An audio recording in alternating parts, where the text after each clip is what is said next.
Hello welcome to our channel. ఇదైతే మనకి national Water Development agency అనమాట. NWDA, ministry of Jal Shakti, department of water resources, river development and Ganga reservation, government of ఇండియాకి సంబంధించి 40 vacancies, LDC, UDC, engineer and drafts man, ఇంకా ఇతర vacancies కోసం అయితే application online process ఈరోజు అయితే స్టార్ట్ అవుతున్నది. 18 మార్చ్ 2023 అనమాట. ఇంకా last date for apply online is 2023 అనమాట. ఇంకా దీనికి సంబంధించి మన హెడ్ క్వార్టర్స్ అయితే ఢిల్లీలో అయితే ఉంది. ఇంకా divisional and sub divisional offices అయితే అక్రాస్ ఇండియా అయితే ఉన్నాయి. ఈ వేకెన్సీస్ అన్నీ కూడాను మనకి రెగ్యులర్ వేకెన్సీస్ అనమాట.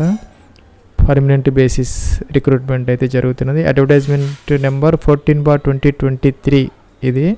దీనికి సంబంధించి మనకి టోటల్గా 40 వేకెన్సీస్ అయితే ఉన్నాయి. వాటిల్లో జూనియర్ ఇంజనీర్ సివిల్ 13 అయితే ఉన్నాయన్నమాట. UR, OBC, ST, EWS అయితే ఉన్నాయి. ఇంకా జూనియర్ అకౌంట్స్ ఆఫీసర్ ఒక పోస్ట్ అయితే ఉంది, UR అనమాట.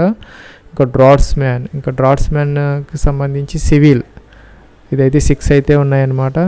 ITI అయితే ఎవరైతే చేస్తున్నారో సివిల్లో వాళ్ళైతే దీనికి ఎలిజిబుల్ అయితే అవుతారు. ఇంకా UR 2 ఉన్నాయి, OBC 1 ఉంది, SC 1 ఉంది, ST 1 ఉంది, EWS 1 అయితే ఉందన్నమాట. అప్పర్ డివిజన్ క్లర్క్స్ UDC 7 అయితే ఉన్నాయి. UR, OBC, SC, ఇంకా స్టెనోగ్రాఫర్ గ్రేడ్ 2 9 అయితే ఉన్నాయి. 9 UR, OBC, SC and EWS అయితే ఉన్నాయి. STకి అయితే లేవు అనమాట. ఇంకా లోయర్ డివిజన్ క్లర్క్స్ 4 అయితే ఉన్నాయి. ఒకటి PWDకి ఇచ్చారు. ఇంకా ఒకటి UR, ఒకటి SC, ఒకటి EWS అనమాట. ఎవరైతే ఆ కేటగిరీస్ లేవో వాళ్ళు ఈ జనరల్లో అన్ని పోస్టులు అయితే మనకి వేకెన్సీస్ అయితే ఉన్నాయి. వాటిలో అయితే ఓపెన్ మార్కెట్లో అంటే ఓపెన్ కేటగిరీలో ఎవరైనా అప్లికేషన్ అయితే పెట్టుకునే అవకాశం అయితే ఉంటుందన్నమాట. ఇంకా ఏజ్ వచ్చేసరికి మనకి లాస్ట్ డేట్ అంటే 17 ఏప్రిల్ 2023కి అయితే మనం చూసుకోవాలన్నమాట. ఈ జూనియర్ అకౌంట్స్ ఆఫీసర్కి సంబంధించి 21 to 30 ఇయర్స్ అయితే ఇచ్చారు. ఇంకా రిమైనింగ్ ఆల్ వేకెన్సీస్కి సంబంధించి మనకి 18 to 27 అంటే 18 నుంచి 27 సంవత్సరాలు ఇచ్చారు. అంటే మన ఫ్రెషర్స్ కూడాను అప్లై అయితే చేసుకునే అవకాశం అయితే ఉంటుందన్నమాట. ఇంకా age relaxation 3 years for OBC, NCL అనమాట, నాన్ క్రీమీ లేయర్. అలాగే 5 years for SC, ST, 10 years for PWD. ఎవరికైతే ఇక్కడ PWD వేకెన్సీ LDC ఉంది వాళ్ళైతే కనుక అప్లై అయితే చేసుకోవచ్చు ఫ్రెండ్స్. ఇంకా ఎడ్యుకేషనల్ క్వాలిఫికేషన్ సంబంధించి జూనియర్ ఇంజనీర్ సివిల్, దీనికి డిప్లొమా ఇన్ సివిల్ ఇంజనీరింగ్ అయితే ఇచ్చారనమాట. ఇంకా డిగ్రీ ఉంటే కనుక యాడెడ్ అడ్వాంటేజ్ సివిల్లో. ఇంకా జూనియర్ అకౌంట్స్ ఆఫీసర్ అంటే బీకామ్ అయితే ఇచ్చారు. ఇంకా 3 years experience in cash and accounts, ఏదో ఒక గవర్నమెంట్ ఆఫీస్లో కానీ అయితే స్టాట్యూటరీ బాడీలో కానీ ఇంకా పబ్లిక్ సెక్టర్ అండర్టేకింగ్ PSUలో కానీ అలాగా చేస్తుంటే కనుక 3 years దీనికైతే అప్లై అయితే చేసుకోవచ్చు. CA, ICWA, CS ఎవరైతే చేస్తున్నారో వాళ్ళకి యాడెడ్ అడ్వాంటేజ్ అయితే అవుతుంది. ఇంకా డ్రాఫ్ట్స్ మ్యాన్ సివిల్ ITI లేదంటే డిప్లొమా ఎవరైతే ఈ సివిల్లో డ్రాఫ్ట్స్మ్యాన్షిప్ చేస్తున్నారో వాళ్ళైతే కనుక ఈ డ్రాఫ్ట్స్మ్యాన్కి పోస్టులకి అయితే అప్లై చేయొచ్చు. 6 వేకెన్సీస్ దాకా ఉన్నాయి కాబట్టి. ఇంకా UDCకి ఎనీ డిగ్రీ అయితే ఇచ్చారనమాట. కంప్యూటర్ నాలెడ్జ్ అనేది డిజైరబుల్ ఉంటే యాడెడ్ అడ్వాంటేజ్, లేకపోయినా పర్వాలేదు. స్టెనోగ్రాఫర్ అండ్ LDC సంబంధించి ఇంటర్మీడియట్ మాత్రమే ఈ క్వాలిఫికేషన్ ఇవ్వడం జరిగింది. స్టెనోగ్రాఫర్కి సంబంధించి shorthand 80 words per minute on computer మీదైతే ఈ టెస్ట్ అయితే పెట్టడం జరుగుతుంది. ఇంకా లోయర్ డివిజన్ క్లర్క్స్కి సంబంధించి 35 words ఇంగ్లీష్ లేదంటే 30 words per minute హిందీలో అయితే మనం టైపింగ్ చేయగలిగితే ఇంటర్మీడియట్ పాస్ అయ్యి ఉంటే కనుక ఈ LDC వేకెన్సీస్కి అయితే మనం అప్లై అయితే చేసుకోవచ్చు అనమాట. మనకి ఇంకా శాలరీ పర్టికులర్ సంబంధించి ఇక్కడ మనకి లెవెల్ 6 నుంచి లెవెల్ 2 వరకు అయితే ఉన్నాయన్నమాట. 19,900 rupees బేసిక్తో మనకి 63,200 rupees అంటే దాదాపుగా 35,000 ఈ LDCకి వీటికి వచ్చే అవకాశాలు ఉన్నాయి. వీటికి ఇంకా ఎక్కువ వచ్చే అవకాశాలు లెవెల్ 4 25,500 నుంచి 81,000 అంటే దగ్గర 40,000 ప్లస్ స్టార్టింగ్ శాలరీ అయితే వచ్చే అవకాశాలు అయితే ఉన్నాయన్నమాట ఫ్రెండ్స్. ఇంకా అప్లికేషన్ ప్రాసెసింగ్ ఫీజు అయితే ఇక్కడ ఇచ్చారు. జనరల్, OBC అండ్ EWS ఈ జనరల్ కేటగిరీ వాళ్ళకైతే ₹890 ప్లస్ జిఎస్టీ అనమాట. దాదాపుగా మనం ₹900 అయితే ఈ ఆన్లైన్లో పే చేయాల్సిన అవసరం అయితే ఉంటుంది. ఇంకా అదర్ ఎస్సీ ఎస్టీ పీడబ్ల్యూడీ క్యాండిడేట్స్కి అయితే ₹550 అయితే ఇవ్వడం జరిగింది. ఫ్రెండ్స్, ఇంకా మనకి సెలక్షన్ ప్రొసీజర్కి సంబంధించి ఫస్ట్ స్టేజ్లో మనకి ఈ రిటర్న్ టెస్ట్ అయితే కండక్ట్ చేయడం జరుగుతుంది. 100 క్వశ్చన్స్కి 90 మినిట్స్లో మల్టిపుల్ చాయిస్ క్వశ్చన్స్లో ఒక ఓఎంఆర్ బేస్డ్, కంప్యూటర్ బేస్డ్ కాదు, ఓఎంఆర్ బేస్డ్ టెస్ట్ అయితే కండక్ట్ చేయడం జరుగుతుంది. ఫ్రెండ్స్, ఇంకా మనకి అప్లికేషన్ ఆన్లైన్ ప్రాసెస్కి సంబంధించి ఇక్కడ మనకి లింక్ అయితే ఇచ్చారు.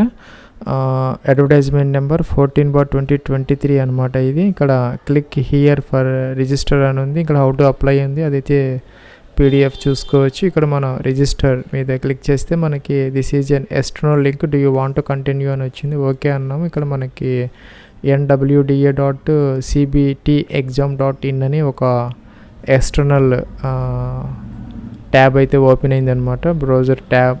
ఇక్కడ మనకి హౌ టు అప్లై ఉంది. ఇక్కడ National Water Development Agency, Ministry of Jal Shakti, ఇక్కడ రిజిస్టర్ ఉంది, లాగిన్ ఉంది. లాగిన్ అయ్యి మన అప్లికేషన్ అయితే ఫామ్ ఫిల్ చేయాలి. దానికన్నా ముందు ఇక్కడ మనకి రిజిస్టర్ అని ఉంది. ఇక్కడ మనం సైన్ అప్ ఫామ్ అనమాట. ఇది రిజిస్ట్రేషన్ ఫామ్ ఫిల్ చేసి తర్వాత అప్లికేషన్ అయితే మనం పెట్టాలన్నమాట.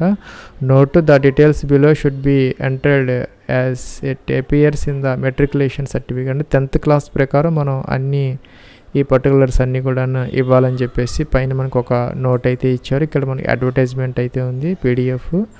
అది అప్లై చేసే ముందు ఒకసారి మనకి ఎలిజిబిలిటీ ఉన్నదా లేదా అని చెక్ అయితే చేసుకోవచ్చు. ఫ్రెండ్స్, ఇక్కడ మనం ఏ పోస్ట్కి అయితే అప్లై చేస్తున్నారో మీరు ఆ పోస్ట్ అయితే ఇక్కడ సెలెక్ట్ అయితే మనం చేసుకోవాలన్నమాట. సపోజ్ మనం లోయర్ డివిజన్ క్లర్క్ దీనికి అప్లై చేస్తూ ఉంటే ఇదైతే తీసుకోవచ్చు. మీరు ఏ పోస్ట్కి అప్లై చేస్తే అదైతే సెలెక్ట్ చేసుకోవచ్చు. మనం ఎట్ ఏ టైం ఒక పోస్ట్ మాత్రమే సెలెక్ట్ చేసుకునే అవకాశం అయితే ఇక్కడ ఇచ్చారనమాట. మల్టిపుల్ అప్లికేషన్స్కి మనం మల్టిపుల్ పోస్ట్స్కి మల్టిపుల్ అప్లికేషన్స్ అయితే పెట్టాలన్నమాట. ఇక్కడ మీ యొక్క full name as per 10th class ప్రకారం మీకు యాస్టేజ్గా ఇక్కడ ఫుల్ నేమ్ అయితే ఇక్కడ ఇవ్వాలి. డేట్ ఆఫ్ బర్త్ అయితే ఇక్కడ క్యాలెండర్ అయితే ఉంది. దీని మీద క్లిక్ చేసి ఇలాగా ఫస్ట్ ఇయర్ అయితే మీరు సెలెక్ట్ అయితే చేసుకోవాలన్నమాట. ఇయర్ మీద క్లిక్ చేస్తే ఇలాగ వస్తుంది.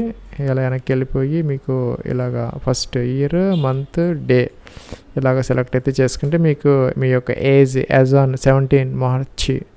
17th ఏప్రిల్ 2023కి మనకి ఇక్కడ ఏజ్ అయితే చూపిస్తున్నది. మనం 18 to 27 అయితే 21 to 30 ఇయర్స్ అదైతే మనకు ఉన్నదా లేదా, మన కేటగిరీకి ఏది రిలాక్సేషన్ ఉన్నదా లేదా అని ఇక్కడ చెక్ అయితే మనం చేసుకోవచ్చు. ఇక్కడ మీ యొక్క ఈమెయిల్ ఐడి వ్యాలిడ్గా యాక్టివ్గా ఉన్నటువంటి మీ యొక్క ఈమెయిల్ ఐడి ఇక్కడ ఇవ్వాలి. మీ యొక్క 10 digit మొబైల్ నెంబర్ ఇక్కడ మెన్షన్ చేయాలి. మీ యొక్క ఫాదర్స్ నేమ్ అయితే ఇక్కడ మెన్షన్ చేయాలి. హస్బెండ్స్ నేమ్ ఎంటర్ చేసే వాళ్ళు అయితే అదైతే కూడా ఇక్కడ ఎంటర్ అయితే చేసుకోవచ్చు. మీ యొక్క మదర్ నేమ్ అయితే ఇక్కడ ఎంటర్ అయితే చేయాలన్నమాట. నేషనాలిటీ ఇండియన్ అయితే మనం సెలెక్ట్ అయితే చేసుకోవాలి. ఇంకా మ్యారిటల్ స్టేటస్ మ్యారీడా అన్మ్యారీడా ఇదైతే మనం సెలెక్ట్ అయితే చేసుకోవాలి. ఆధార్ నెంబర్ ఇక్కడ మనకి స్టార్ మార్క్ పెట్టినవన్నీ కంపల్సరీగా ఇవ్వాలి. ఇక్కడ ఆధార్ నెంబర్కి లేదు అయినప్పటికీ కూడా మనం ఆధార్ నెంబర్ అయితే ఇవ్వాలన్నమాట. 12 digit ఆధార్ నెంబర్ అయితే ఇవ్వాలి. కేటగిరీ మీ యొక్క కేటగిరీ అన్రిజర్వ్డా, ఎస్సీనా, ఇంకా ఈడబ్ల్యూఎస్ అంటే మనం సెలెక్ట్ చేసుకున్నటువంటి పోస్ట్ని బట్టి ఇక్కడ మనకి ఇవి అయితే వస్తున్నాయి అన్నమాట. ఈ ఎల్డీసీకి సంబంధించి ఈడబ్ల్యూఎస్, ఎస్సీకి యూఆర్కి అయితే ఉన్నాయి కాబట్టి ఇదైతే వస్తున్నది. దీని అయితే మనం సెలెక్ట్ అయితే చేసుకోవచ్చు అనమాట. ఎవరికైతే ఆ కేటగిరీలో లేవో జనరల్లో వాళ్ళైతే అప్లై అయితే చేసుకోవచ్చు. ఓపెన్ కేటగిరీ కింద ఎవరైనా అప్లై అయితే చేసుకోవచ్చు. ఇంకా జెండర్ మేలా ఫిమేలా మీ యొక్క జెండర్ అయితే ఇక్కడ సెలెక్ట్ చేసుకోవాలి. మీరు ఇంకా ఫిజికల్లీ హ్యాండిక్యాప్డ్ అయితే ఎస్, అదర్వైజ్ అయితే నో అనమాట. ఎస్ అయితే కనుక వాళ్ళకి సబ్ కేటగిరీ అయితే మనం మెన్షన్ అయితే చేయాలి. ఫ్రెండ్స్, ఇక్కడ మనం అన్రిజర్వ్డ్ ఇచ్చాను కాబట్టి నాకు ఇక్కడ జిఎస్టీతో పాటు చూసుకుంటే ₹1050.20 అయితే ఫీజ్ అయితే వస్తున్నది. అదే మనం ఇక్కడ ఎస్సీ అలాగే ఇస్తే ₹649 అయితే వస్తుందన్నమాట. అదైతే మనం అప్లికేషన్ ఆన్లైన్ ప్రాసెస్లో అయితే పే చేయాల్సిన అవసరం అయితే ఉంటుంది. ఇంకా ఎక్స్ సర్వీస్ మ్యాన్ కనుక అవి ఉంటే ఎస్ పెట్టుకోవాలి. ఎస్ పెడితే కనుక ఇయర్ ఆఫ్ సర్వీస్ అంటే నెంబర్ ఆఫ్ ఇయర్స్ అయితే ఇవ్వాలి. నో పెడితే కనుక అవసరం అయితే లేదు, నాట్ అప్లికబుల్ అని ఆటోమేటిక్గా అయితే వచ్చింది. అదైతే కనుక వాళ్ళు ఎస్ అయితే కనుక ఇయర్స్ ఇవ్వాలి, లేకపోతే అవసరం లేదు. ఇంకా government employees including departmental candidates అంటే ఈ NWDAలో వర్క్ చేస్తున్న వాళ్ళు ఇంటర్నల్ ఎంప్లాయీస్ని డిపార్ట్మెంటల్ క్యాండిడేట్స్ అంటారు. వాళ్ళైనా ఇంకా కూడా అదర్ గవర్నమెంట్ డిపార్ట్మెంట్స్లో ఎవరైనా వర్క్ చేస్తూ ఉంటే ఇక్కడ ఎస్ అయితే పెట్టాలి. ఎస్ పెడితే కనుక ఏ డిపార్ట్మెంట్లో ఎప్పటి నుంచి ఎంతవరకు ఇప్పుడు ప్రజెంట్ వర్క్ చేస్తూ ఉన్నారా లేదా చేస్తుంటే ఎస్ అయితే పెట్టాలి. ఇంకా మీకు మోర్ దెన్ 1 ఎక్స్పీరియన్స్ ఉంటే ఇక్కడ యాడ్ అంటే ఇక్కడ ఇంకొక రో అయితే వస్తుంది. నో పెడితే కనుక అవసరం అయితే లేదు. ఒక వేకెన్సీకి మాత్రం ఈ ఎక్స్పీరియన్స్ అయితే అడుగుతున్నారు ఆఫీసర్ పోస్ట్కి, మిగతా వాటికి అయితే అవసరం అయితే లేదనమాట. ఇంకా have you ever been debarred from any university school నుంచి మీరు ఎప్పుడన్నా డిబార్ అయ్యాని అడుగుతున్నారనమాట. ఇదైతే జనరల్గా అందరికీ నోనే ఉంటుంది, మనం నో పెట్టుకోవచ్చు. ఇంకా మన పోలీస్ కేసెస్ ఏదైనా మన మీద ఉన్నాయని అడుగుతున్నారు, జనరల్గా ఎవరికి ఉండవు. ఇవైతే మనం నో అయితే పెట్టుకోవచ్చు. ఉన్న వాళ్ళైతే దానికి సంబంధించినటువంటి డీటెయిల్స్ ఎస్ పెట్టి ఇక్కడ మెన్షన్ అయితే చేయాల్సిన అవసరం అయితే ఉంటుందన్నమాట. ఇంకా కరెంట్ అడ్రస్, మీ యొక్క ప్రజెంట్ అడ్రస్ అయితే ఇక్కడ మెన్షన్ చేయాలి. డోర్ నెంబర్, ఫ్లాట్ నెంబర్తో సహా, సిటీ పిన్ కోడ్, ఇంకా స్టేట్ ఆంధ్రప్రదేశ్, తెలంగాణ, అలాగే ఇంకా మీకు పర్మనెంట్ అడ్రస్ కూడా సేమ్ అయితే ఇది టిక్ ఆన్ చేస్తే కిందకైతే అది వచ్చేస్తుంది అనమాట. ఫ్రెండ్స్, ఇంకా మనం ఇక్కడ ఫోటోగ్రాఫ్ అయితే మన సింపుల్ ఫోటో అయితే మనం జేపీజీ ఫార్మేట్లో అప్ టు 100 KB వరకు మనం అప్లోడ్ అయితే చేయాలి. దానికోసం ఇక్కడ బ్రౌజర్ ఇచ్చారు, దాని మీద మనం క్లిక్ చేసి ఫైల్ లొకేషన్ ఇచ్చేస్తే ఇక్కడికైతే వచ్చేస్తుంది. అలాగే సిగ్నేచర్ కూడా మనం అప్లోడ్ అయితే ఇక్కడ చేయాలన్నమాట. ఇంకా ఈ క్యాప్చా ఇక్కడ ఎంటర్ చేసేసి మనం డిక్లరేషన్ టిక్ ఆన్ చేసి ఈ సబ్మిట్ రిజిస్ట్రేషన్ ఫామ్ అయితే అనాలి. ఫ్రెండ్స్, మనం ఇచ్చినటువంటి ఈ డీటెయిల్స్ అయితే మనకి మార్చుకునే అవకాశం ఉండదు. Please verify all your details before submit as details once field cannot be edited. మనకి ఎడిట్ ఆప్షన్ అనేది లేదు అని చెప్తున్నారనమాట. సో మనం చెక్ చేసుకొని మనం సబ్మిట్ రిజిస్ట్రేషన్ ఫామ్ అయితే చేయాలి. ఫ్రెండ్స్, ఇక్కడ మనం సిటీ ఫర్ ఎగ్జామ్ అనేది ఇక్కడ ఇచ్చారనమాట. మనం దీని నుంచి అయితే మనం చూజ్ అయితే చేసుకోవచ్చు. ఇక్కడ నేను ఇందాక ఫ్లోలో అయితే మర్చిపోయాను, ఇది ఇక్కడైతే ఈ అహ్మదాబాద్, చెన్నై, డెహ్రాడూన్, ఢిల్లీ, గౌహాటి, హైదరాబాద్, మన హైదరాబాద్ అయితే ఉన్నది, కోల్కతా, లక్నో, ముంబై, పాట్నా, మనం 3 సెంటర్స్ అయితే మనం డిఫరెంట్గా అయితే మనం ఇక్కడ చూజ్ అయితే చేసుకోవచ్చు. మనకి దగ్గరగా ఈజీగా ఉన్నటువంటి వాటిల్లో ఏదైతే 3 ఉన్నాయో వాటిని మనం ఇలాగా సెలెక్ట్ అయితే చేసుకోవచ్చు అనమాట. ఫ్రెండ్స్, ఇక్కడ మనం నెక్స్ట్ ట్యాబ్ ఆఫ్ అప్లికేషన్ ప్రాసెస్కి అయితే వచ్చాం. ఇక్కడ మన education and work experience details అయితే అడుగుతున్నారనమాట. మనం ఇచ్చిన పోస్ట్ని బట్టి మనం ఇక్కడ ఈ educational qualifications and technical qualifications అయితే మనం ఫిల్ అయితే చేయాలన్నమాట. నేను LDC ఇచ్చాను కాబట్టి నాకు 10th అండ్ ఇంటర్ ఇచ్చారు. అలాగే మీరు డ్రాట్స్ మ్యాన్కి ఇస్తే మీరు 10th అండ్ ITI లేదంటే డిప్లొమా, అలాగే మీరు ఏ పోస్ట్కి అప్లై చేస్తామంటే ఆ పోస్ట్కి సంబంధించినటువంటి క్వాలిఫికేషన్ డీటెయిల్స్ అయితే ఇక్కడ వస్తాయి అన్నమాట. ఇక్కడ 10th క్లాస్ ఆర్ మెట్రికులేషన్ ఈక్వలెంట్కి సంబంధించినటువంటి బోర్డు CBSEనా లేకపోతే స్టేట్ బోర్డ్ అయితే కనుక ఆ బోర్డు నేమ్ అయితే ఇక్కడ మెన్షన్ చేయాలి. ఇంకా ఇయర్ ఆఫ్ పాసింగ్, ఎప్పుడు పాస్ చేయాలి, 10th క్లాస్, రోల్ నెంబర్, మీ రోల్ నెంబర్ అయితే ఈ టాప్లో ఉంటుంది మీ యొక్క సర్టిఫికేట్ మార్క్ లిస్ట్లో. ఇంకా మీకు ఎంత పర్సంటేజ్ మీకు వచ్చింది ఇలాగైతే మెన్షన్ అయితే చేయొచ్చు అనమాట. అలాగే ఇంటర్మీడియట్ బోర్డు అయితే ఇక్కడ మెన్షన్ చేయాలి. సపోజ్ మనం AP higher secondary education board, అలాగే TSకి సంబంధించిన బోర్డు ఉంటుంది, ఆ బోర్డు అయితే ఇక్కడ మెన్షన్ చేయాలి. ఇంకా ఇయర్ ఆఫ్ పాసింగ్ ఇక్కడ మెన్షన్ చేయాలి, రోల్ నెంబర్ ఇక్కడ ఇవ్వాలి, ఇంకా పర్సంటేజ్ ఆఫ్ మార్క్స్ ఇలాగైతే మనం మెన్షన్ అయితే చేయాలన్నమాట. ఇంకా టైపింగ్ స్పీడ్, మనం ఇచ్చినటువంటి వేకెన్సీస్ని బట్టి మనం LDCకి ఇచ్చాను కాబట్టి దీనికి టైపింగ్ అయితే కావాలి, దీనికి S అయితే మనం పెట్టాలన్నమాట. ఇంకా మీకు ఎక్స్పీరియన్స్ ఉంటే కనుక మీరు ఏ డిపార్ట్మెంట్లో వర్క్ చేస్తున్నారు ఫ్రమ్ టు డేటు, అలాగే మీరు స్టిల్ వర్క్ చేస్తూ ఉంటే ఇదైతే టిక్ ఆన్ అయితే చేయాలన్నమాట, లేకపోతే అవసరం అయితే లేదు. ఇవన్నీ కూడా మనకి ప్రైవేట్ ఎక్స్పీరియన్స్ అనేది కన్సిడర్ అయితే చేయరనమాట. ఈ డిపార్ట్మెంట్స్ పబ్లిక్ సెక్టార్ అండర్టేకింగ్స్ కానీ ఇంకా అదర్ డిపార్ట్మెంట్స్లో తర్వాత కాంట్రాక్ట్ ఎంప్లాయీ చేస్తున్నప్పటికీ వాళ్ళైతే ఇవి అయితే పెట్టుకోవచ్చు. ఇంకా ఇక్కడ నోట్ అని ఇచ్చారు, డిజైబుల్ క్వాలిఫికేషన్ అంటే మ్యాండేటరీ అంటే కంపల్సరీ కాదు, computer knowledge, operating systems, MS office ఇవైతే అడుగుతున్నారనమాట. ఇక్కడ మనం సేవ్ అండ్ నెక్స్ట్ అయితే చేయాలి. ఫ్రెండ్స్ ఇక్కడ మనకి నెక్స్ట్ స్టెప్లో ఈ అప్లికేషన్ ప్రివ్యూ అయితే మనకి విజిబుల్ అయితే అవుతున్నది. మనం ఇచ్చినటువంటి ఈ డీటెయిల్స్ అన్నీ ఇక్కడ మనకి విజిబుల్ అయితే అవుతున్నాయి. ఇక్కడ మనకి హోమ్కి వెళ్ళాలంటే ఇక్కడ బటన్ ఇచ్చారు, ప్రొసీడ్ టు పేమెంట్ అన్నారు. మోడిఫై అంటే ఎడిటింగ్ అనమాట. మనం ఈ పైన ఇచ్చినటువంటి ఇన్ఫర్మేషన్ ఏదైనా మనం మార్పు చేసుకోవాలంటే, చేంజ్ చేసుకోవాలంటే, కరెక్ట్ చేసుకోవాలంటే ఈ మోడిఫై మీద క్లిక్ చేసి మనం ఇవైతే మనం చేంజెస్ అయితే చేసుకోవచ్చు. ఏదైనా రాంగ్ అప్లోడ్స్ కానీ రాంగ్ ఇన్ఫర్మేషన్ ఏమన్నా ఉంటే తర్వాత మనకి ఎడిట్ ఆప్షన్ అయితే ఉండదన్నమాట. సో అన్నీ బాగున్నాయి అనుకుంటే మనం ప్రొసీడ్ టు పేమెంట్ అని అనొచ్చు. దీని మీద మనం క్లిక్ అయితే చేయాలి. ఓకే అన్నాము.